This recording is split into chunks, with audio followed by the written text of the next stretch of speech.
Credence is a 2020 romance novel by Penelope Douglas. So, I like messed up stuff. I mean, obviously, I'm a horror fan. It's difficult to be a fan of this genre without enjoying some level of disturbing and uncomfortable content. I read many things across the horror spectrum. I also read a lot of nonfiction about messed up stuff, so you could say that I have a pretty high tolerance for disturbing and uncomfortable content.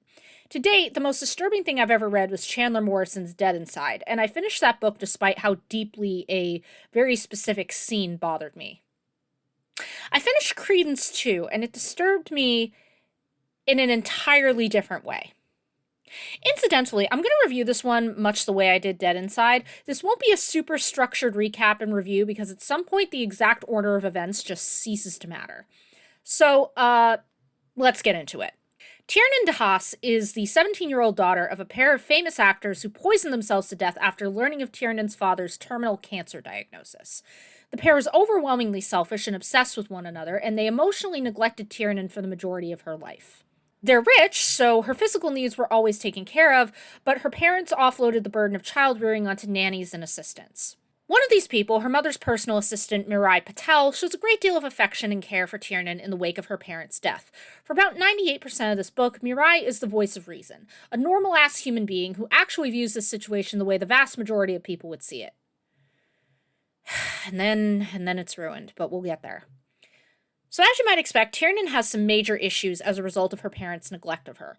She isn't a fan of people and is largely accustomed to looking out for herself, and though she doesn't make it obvious at first, it's clear she's desperately lonely and seeking the love and validation that she so badly needed to receive from her parents. Enter Jake. No, actually, I meant Jackass. Jake Vanderberg is Tiernan's step-uncle from her father's side and her only living relative.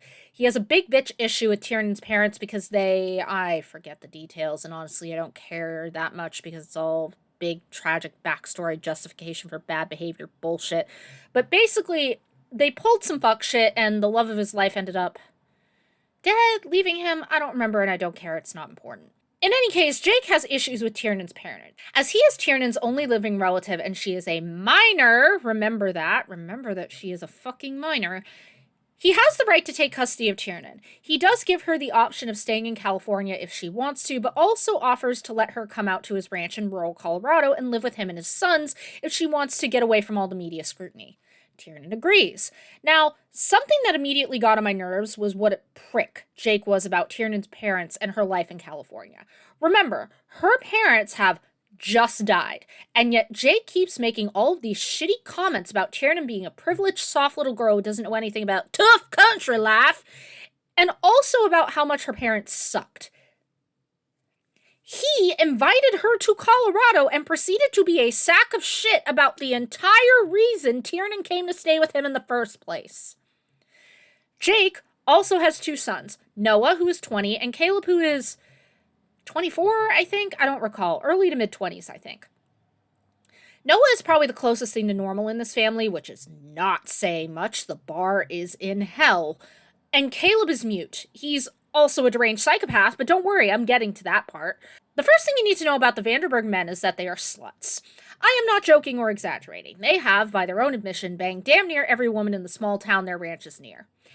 They've got a new woman warming their bed every week, and it's implied that during the winter season, when it's borderline impossible to leave the ranch because of the intense snowfall, that the men go fucking nuts because there's nothing to fuck. I think you can see where this is going, if you didn't already. So Tiernan comes to the ranch, and Jake's a dick about her doing chores. He basically demands that she makes them all breakfast. Tiernan doesn't mind the cooking, actually. She kind of likes it, but she disagrees with being ordered to do it. Rightly so. Again, Jake offered to let her come to the ranch after her parents died. He did not tell her that she would basically be expected to engage in ranch life and chores, and I cannot stress enough that he is a dick about how he asks her to do it. He frames this as Tiernan being a spoiled brat and not, her being bait and switched into being a farmhand right after her parents died. There is a part of me that wonders if the original draft of this story had Tiernan being forced to go to Colorado rather than going voluntarily, because Jake seems so nice on the phone and then such a jerk when Tiernan actually gets to Colorado. I wonder if Penelope Douglas might have changed it when she realized it makes the optics of the relationships that develop even worse than they already are. I could be wrong. Jake has that dickhead romance novel love interest drip on him where he's nice when it's convenient and a jerk when it's convenient too, so I could be wrong. Hang on, I hear you say. Didn't you say earlier that Jake is her step-uncle? Why are you calling him the love interest? Oh, my sweet summer child. It becomes clear, pretty quickly, that Jake has designs on Tiernan, despite being in his 40s, despite her being underage, and despite being her step-uncle. Yeah, in fact, the book actually had me in the first half because the way things were being set up, I would have sworn Jake and Tiernan were going to be the end game of this book. They weren't, but sincerely, the way things are structured in this book, I thought that was where we were heading, which actually would have been 0.0001% better than the actual endgame pairing of this book. We'll get there. We'll get there all in good time. But yeah, overall, this book is literally the definition of that meme. All three of the Vanderburg men want to bang Tiernan. Jake is the first to do it. He engages with his niece sexually while she is 17, and also after she's 18. They make the beast with two backs several times. There's a more obvious emotional connection between the two, and much of that connection is Jake trying to show Tiernan all the love and affection she should have gotten from her parents. It just speaks for itself, doesn't it? Noah tries to bang Tiernan, and there's some hot and heavy stuff that happens while they're watching an adult movie. That's how the men get through the winter stuck on the mountain, if you were wondering. But never actually goes all the way with his step-cousin.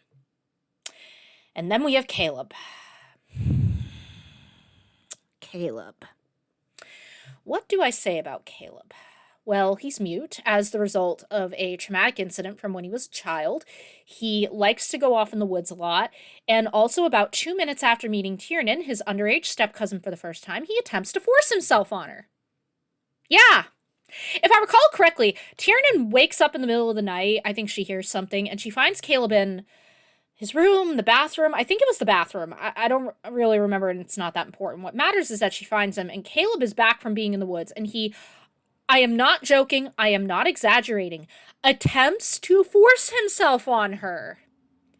Tiernan says no several times and attempts to fight him off, and he refuses to stop, and if I recall correctly, I believe Noah has to come in and stop him, and that's what stops Tiernan from getting that word that YouTube does not want me to say. That is Tiernan and Caleb's first interaction with one another.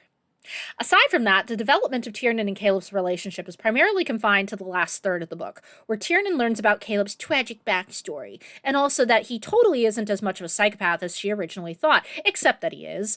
There was one chapter from Caleb's perspective, the book is mostly from Tiernan's, but occasionally the Vanderburg men get their own, where Caleb thinks about Tiernan in the most disgusting, derogatory language that, coupled with their original meeting, made me very concerned that he was going to Ted Bundy her. Which is a really wonderful feeling to have when you realize that they're the endgame pairing. No, I'm not kidding. They're the endgame. Caleb and Tiernan are the endgame. They are the final pairing in the novel. They have a kid together at the end, and everyone lives happily ever after. Oh, no. I was bewildered. I was almost certain that it was going to be Jake, but the author ends up shoving him with Mirai, which was an absolute travesty as far as I'm concerned, because Mirai hated his ass up until that second to last chapter. Like, if I recall correctly, she throws something at his head because of how disgusted she is by his conduct with Tiernan, and she was right too, honestly. For 99% of this book, she was the only one who was actually looking out for Tiernan's best interests as opposed to her neglectful parents and horny stepfamily. There were 3 things about this book that bothered me. First, I mean, obviously the uncle and cousin fucking thing, that bothered me. I think that should go without saying. But the second thing was just, so Jake and Caleb, the ones who actually shellac Tiernan, they both get these tragic backstories. Now, I make an effort not to make assumptions about an author's intentions when they write a book. I'm not in their head. I don't know how they meant for me to interpret a character, right? But I kind of got the vibe that these tragic backstories were tossed in to mitigate Jake and Caleb's obviously horrible fucking behavior and make them look more sympathetic to the audience. And for a second, I was like, okay, you don't know that though. And then I remembered the author's note at the beginning of the book. Thank you for reading. Did you know that one of the best reviews I ever got was for this book? It was a great review, actually, but the part I loved the most was when the reader said they didn't know how to categorize the book. They struggled to figure out what tropes to label it with, and this was a huge compliment because I never wanted to be a brand. I wanted the freedom to follow a whim and the freedom to change. And while I always hoped that the readers would trust that I never phone it in, I also wanted them to trust that there was no guarantee of what they were getting themselves into with each new story. I wanted to take them to different places because I wanted to go to different places. This is probably my indie editor's fault. When I started writing, she told me to embrace the critical reviews just as much as the positive ones. What I should fear above all else is if readers are merely indifferent because it means the book is forgettable. With Bully, Corrupt, Punk 57, Birthday Girl, and Credence, I never sat around trying to have weird ideas. Haha. I just let my mind wander, thinking of things that sparked my imagination, and then I wondered if I could write the ideas in a way you understood. To date, Credence is the scariest time I ever took that challenge. I knew some wouldn't connect with the characters, or connect yet anyway. I knew some wouldn't see what I hoped they'd see in the Vanderbergs. In Jake, rediscovering that life isn't over, that there's more out there for him. In Noah, desperate for the courage to leave and forge his own path. In Caleb and his fears of trusting his heart in someone else's hands. And in Tyrion learning what it can take some of us years to learn, that we belong here. But I was more surprised than anything by how so many readers embrace this cabin up on the peak, and how years later the story continues to gain so much support. Writing and releasing it is one of the best experiences I've had in romance land, and I thank you for giving it a read and for reviewing it.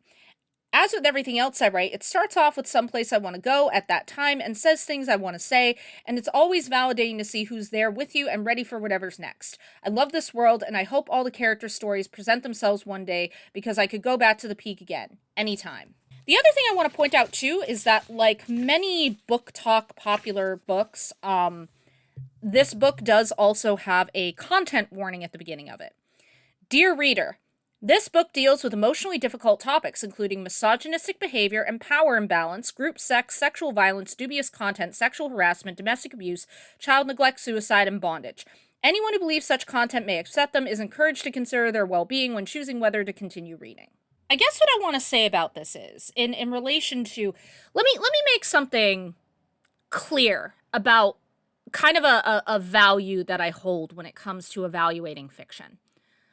I do not like casting character judgments onto authors. I do not like assuming that authors are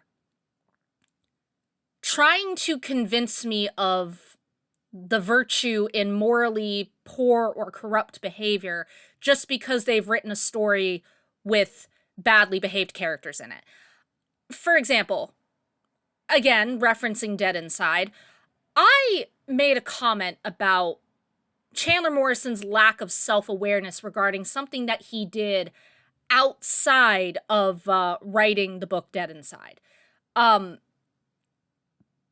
But what I did was I made comment on the fact that I think he was trying to offend people for the book. I think he was offensive for the sake of being offensive. And I questioned his judgment in that one thing that he did outside of the book because, boy, was it a choice. But I did not cast character judgments on him. I did not come out and say, I think Chandler Morrison is a bad person. I think Chandler Morrison is fucked in the head. I think that Chandler Morrison is a bad person for what he wrote in this book. I did not say any of that. And the reason I don't want to say that is because I think that the internet, in some cases, has gotten way too comfortable making character judgments about authors based on the fiction that they write. And I understand that sometimes it's a little bit more complicated than just what they've written. Sometimes they'll do interviews or they'll make statements on social media that maybe give you a little bit more of a hint of what's going on in their head. And so it's not just the fiction they write, it's also other supplemental things that they've said or done outside of their writing. But I do not like to assume malice or bad behavior or fucked up mentalities in someone I don't know and whose character I cannot evaluate on a one-on-one basis. I say all of this to say that I do not want to cast a character judgment on Penelope Douglas for the disturbing content in this book, because I don't think if I sat down and spoke with her, I do not think that this woman would look me in the eye and say, actually, in real life, it's perfectly fine for a 17-year-old to get gangbanged by her stepfamily. That's perfectly morally okay. I don't think she would say that. I think that she would say that that is a bad thing and that it should not happen, and that what she's written in Credence is fiction. And it is for that reason that I do not, again, want to make a character judgment about her. My issue with this author's note is that the way she talks about the Vanderburg men makes me think that she wants me to view them as deeper characters than they are. I think that she wants me to have a deeper sense of the emotional journeys that they have gone through and that Tiernan has gone through over the course of this novel. And within that context, my argument is that if I am meant to view the Vanderburg men as more complex or their stories as more emotional, my argument is that Penelope Douglas has failed at that, in my opinion. And I would argue that she has failed at it because the Vanderburg men's behavior is so egregious, in my opinion. It is so inappropriate. It is so predatory and inexcusable that any consideration of their personalities or their emotional, kind of contemplations or their journeys or anything like that, all of that is out the window because I dislike them so much as characters and how they treat Tiernan and how they behave towards Tiernan that I kind of just, I don't care about them. My attitude is they're pieces of shit, they belong in jail, and Tiernan would be better off literally in any other situation than this.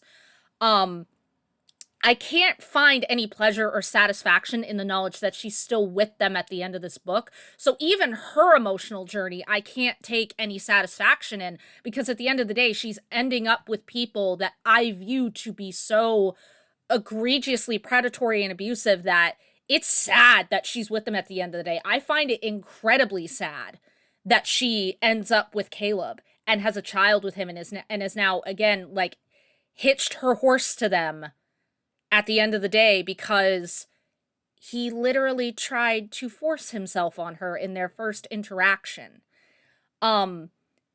This goes into my third issue with the book, and that's my interpretation of Tiernan's character. She has grown up being so emotionally neglected by her parents. She craves their love, affection, and regard. Their deaths really fuck her up because it reinforces that they cared more about each other than they did about her. Especially her mom, who voluntarily chose to go out with her terminally ill husband rather than stick around for her daughter. But also, it means that Tiernan's never going to have a chance to have a relationship with her parents or come to terms with them or confront them later on in life. So in short, Tiernan is a young, vulnerable minor in desperate need of affection and validation. And who comes into the picture to look after the vulnerable minor and starts giving her all the attention that her parents didn't, while also being hot men that aren't technically related to her? It skeeved me out. It skeeved me out real bad. And again, that behavior is so grossly predatory to me that if it was Penelope Douglas's intention to redeem these characters and make them less villainous by the end of the story than I view them to be, my argument is that as an author, she has failed to do that. That's basically the novel, by the way. Tiernan goes to Colorado, sexual tension rises, and then she's snowed up with the men all winter. There's a subplot with a rival motocross group that's honestly not that important in the long run. After a point, it's just thin connective tissue tying sex scenes together. Reading this book was a bizarre experience for me because for so much of it, I felt like I was reading the written version of a cheap porno. Young woman up in an isolated cabin with 3 hot men all winter, step family members because apparently that makes it better. But also, all the men in town want to bang Tiernan too. So much so that at one point there is, I fuck you not, an actual danger of Tiernan being kidnapped so that she can be ravished by the rival motocross guys that don't like the Vanderbergs. Do you get what I mean when I say that this reads like a cheap porno? Everyone is horny all the time. Everyone is motivated by sex. Again, I haven't even gotten into the motocross rivalry subplot because it's really not important. All you need to know is that everyone wants to bang Tiernan except for Mirai. But then the author claims in the author's note that she's trying to weave in this emotional undercurrent, like Tiernan's found her family in the Vanderbergs despite Jake's shitty behavior, Caleb's literal psychopathy, and Noah, I mean, he doesn't do too much, although he does make excuses for Caleb's near forcible sex act moment, so he's really no better. But again, when you have this kind of thing where you've made a cheap porno and then you try to argue that there's this emotional undercurrent together, the two don't go together well. If you wanted there to be more of an emotional undercurrent, you should have cut back on the sex scenes and given more of the story and plot development that does not involve horny times. Because, again, sex is so present in this book. And yes, I know, it's a romance book. It's a smut book. It's supposed to be there. But there are romance books that do effectively mix romance, which is emotional, and smut, which is sex. And this book is so focused on the sex stuff that I can't take the emotional stuff seriously, especially, again, given the context that the sex stuff is happening, because I don't like the Vanderbergs and how they treat Tiernan. It's honestly, I would have been delighted if this book had ended with Tiernan telling the Vanderbergs to fuck off and going somewhere and meeting a nice guy who, isn't her step uncle or step cousin. Oh god, the bar is in hell. So yeah, I was not really a fan of this book. I can't even say much about the technicalities of the writing because of how laser focused I was on the plot, if we want to call it that. In my opinion, Credence is really more of a cheap porno in written format with some pretense of creating an emotional story beneath it that just fails. The book disturbed me, and not in a way I'm usually accustomed to being disturbed. It hits differently from extreme horror books I've read, like Dead Inside and Playground, because in those cases, I know what I'm getting into, and I know the authors are going out of their way to be as brutal and disgusting and offensive as possible. They want me to be disturbed. They want me to be offended. And so there's a certain grace I can give to them because what they're doing is intentional. Although maybe I'm stretching a little too far and putting the words self-awareness and Chandler Morrison in the same breath, given that one incident. If you want to know what I'm talking about, what Chandler Morrison did and what I'm referring to, you can go look at my Dead Inside video. I put it in there.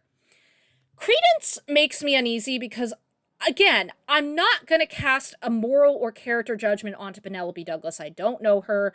I don't know her mentality when writing this book. I have to assume from the content warning that she has some level of self-awareness, that there's many fucked up elements of this book.